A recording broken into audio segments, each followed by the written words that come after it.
Where is spiritual abuse the least likely to show up? I know that's kind of a strange question. I want you to think about it for a second. Where do you think spiritual abuse is the least likely to show up in your life? I know that for a lot of you, as you've been recovering from spiritual abuse, you've had times, situations where it just kind of pops up out of the blue and you're forced to confront it. Today, I'm going to talk about one place that you probably didn't think that spiritual abuse is showing up, but it is. My name is Dr. Felucia. I'm a licensed psychologist and owner of Skill Set Counseling. One of the areas that I focus on is the treatment of, recovery from, and protection against spiritual abuse. So, the answer to the question, your closet. That's right. Spiritual abuse is kind of one of those things that you never know when or where it's going to show up. And for a lot of us, it shows up in our closet.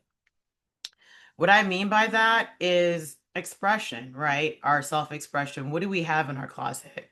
We have clothes. And for many of us, especially women who have gone through spiritual abuse, the way that we dress has been used as a way to manipulate, to control, and to shame and to abuse. So I would like for you to take a second and think about your experience in recovery from spiritual abuse. Have you ever, and if you're going through spiritual abuse now, is the issue of clothing and self expression a thing? You'll see in my playlist that I have talked a little bit about modesty and dress codes, and that's part of it. But um, spiritual abuse and spiritually abusive people and environments really target our clothing, and it's much deeper than clothing, right? Now, modesty, like I said, is part of it, but for a lot of people, it goes beyond modesty. So, for instance, in a spiritually abusive environment, you may be told that certain types of clothing is sinful, right? So, whether it is a piece of clothing that maybe is expensive, maybe is colorful, maybe is, you know, I don't know, considered revealing by some people. Whatever it is, people who spiritually abuse others use clothing as sort of a proxy measure for how spiritual and good of a person you are. For a lot of us as women, we've been told that dressing well is bad. It's sinful, it's vain. You may have heard things like if you dress a certain way, you're a Jezebel. You may have been told that showing any part of your body is selfish and causing people to lust after you, right? So shoulders. Like I have my shoulders bare in this video. I have a part of my neck here exposed. Some people might not think that's a big deal. Some people might think that's a bad thing. And again, when you listen to these videos, you really have to have nuance. I am not saying you should go out and disrespect dress codes, right? You should be aware of dress codes. And if you're going to go to a place, you should honor and respect those, right? It's very disrespectful to willingly violate a dress code. But I'm not talking about this. I'm talking about subtle messaging that is meant to shame people in a way to control people, right? I've heard um, instances of where, toddlers and young children, especially girls, are being told that they shouldn't wear certain things. Well, they're not being told, their parents are being told that they shouldn't wear certain things, then if they're being sinful if they wear things, right? And so when we think about our clothing, it's not just don't wear this, it's or don't wear that. It is the messaging that's behind it, right? There's kind of is what I'm looking for. It's weaponizing of language, right? And so I remember someone told me a story about his upbringing, and he said that he got a really nice suit that he wanted to wear to church. And when he wore that suit, he wasn't told directly that his suit was bad. what the pastor did was that he talked in the sermon about being vain and being flashy, and how we should spend our money on God's kingdom and not making ourselves look good. And so this individual got the message that his suit was wrong. And, it didn't help that the pastor kept looking at him every few minutes either. I've talked about that in some of my videos about being shamed from the pulpit. But that is spiritual abuse, because what this pastor in this environment was doing was equating spirituality with clothing, right? People wear what they wear for different reasons. Do people knowingly violate dress codes? Yes. Do people dress in inappropriate ways for manipulative reasons? Absolutely. That's not what I'm talking about. What I'm talking about is spiritually abusive people equating your holiness with your clothing. And a lot of women have been through situations like this. So, how does this show up in your closet? Well, you'll probably find that as you're recovering from spiritual abuse, you'll look through your closet and be like, I don't want to wear this. Why did I buy this? Right? A lot of times, our clothing may not even be targeted. For some people, clothing becomes a protective thing, right? If you stand out, you're going to be targeted for something. You may be asked to do something. People may assume something about you because of how you dress. I know people have told me that people would assume that, well, if you have money to look nice, then you certainly have money to contribute to this cause or whatever, which is not appropriate, right? People shouldn't be watching anyone's pockets in church.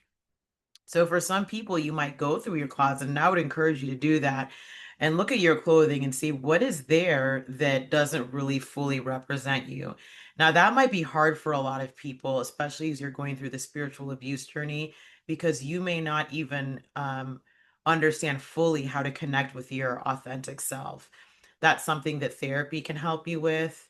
And what I mean by your authentic self is simply that it's you. And a lot of spiritually abusive and controlling environments like to make fun of that and say, oh, they'll kind of look down on that term and say that people who say things like that about their authentic selves are just making excuses to do things that are wrong or inappropriate. And that's not what this is.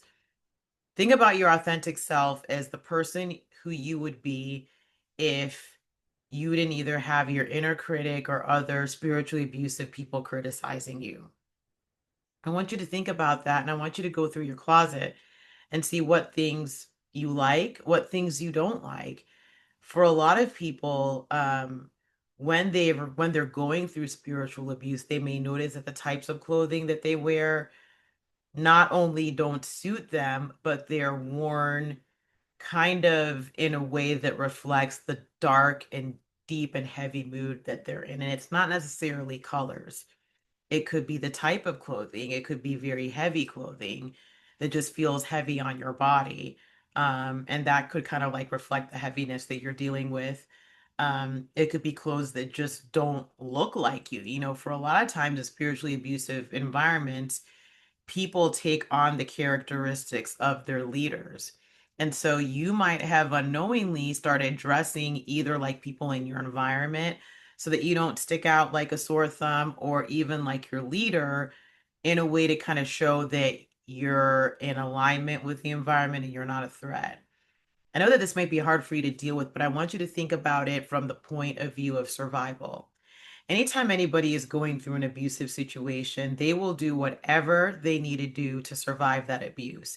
And so many of the things that you might be reflecting on that you've gone through in your spiritual abuse journey are survival mechanisms. So you might have dressed like a lot of people in the environment. Think about it. If you're in a spiritually abusive environment and you dress differently, you're going to get targeted. You may be labeled certain things. You may be called out in front of others, and you may be even humiliated. There are I have videos on humiliation rituals, but there are even humiliation rituals around clothing, and some people have shared their experiences about how they were criticized regarding their clothing, and the criticisms had no validity to them, right? It might be that somebody was had their own issues and decided to take it out on you. So I want you to go through your closet and look at, what are some of the things that you have in there that you don't feel suit you anymore? What things were worn as protection? What things were worn from the point of view of conformity so that you didn't stick out, right? I can imagine that if, let's say that you refuse to donate to something. Maybe they're like, they're having their 100th drive for the building fund, the notorious building fund that um, some of these environments tend to have, and maybe you didn't contribute. And then, you show up with some new shoes, and someone makes a comment like, oh, well, I noticed you didn't contribute to the building fund, but it looks like you have some money for new shoes. Like, what's that all about? Or they might not be that direct, but they might say something along those lines. So I want you to think about that. What things have you worn for conformity? What things have you worn to avoid detection? Um, it may be taking on a certain appearance to blend in, and it doesn't suit you anymore. And it also goes beyond your closet too. Think about the things that you do, maybe how you style your hair, maybe wearing makeup or fragrances or whatever you do, or maybe you do or you don't do those things. That's not the point. The point is, how have those things been affected by spiritual abuse? So I want you to take inventory of that, and I want you to mark that as part of your healing. Maybe you're not ready to go through all of those things yet as an individual who's recovering from spiritual abuse. So what I mean by that is maybe you may not want to alter your closet just yet. You may not want to buy something new or get rid of something new, or you may not even be in the position to do so. But what I want you to do is to take inventory and realize, hey, you know what? This is actually showing up here, and I need to do something about it. Okay, so I hope that that helps. I would love to hear from you in the comments as well. Do you feel like spiritual abuse has shown up in your closet? If so, how? And then, are there any other places that you feel like spiritual abuse is unlikely to show up and it has? And how did you deal with it? So I'd love to hear from you in the comments. You have a wonderful day that's filled with peace. Bye bye.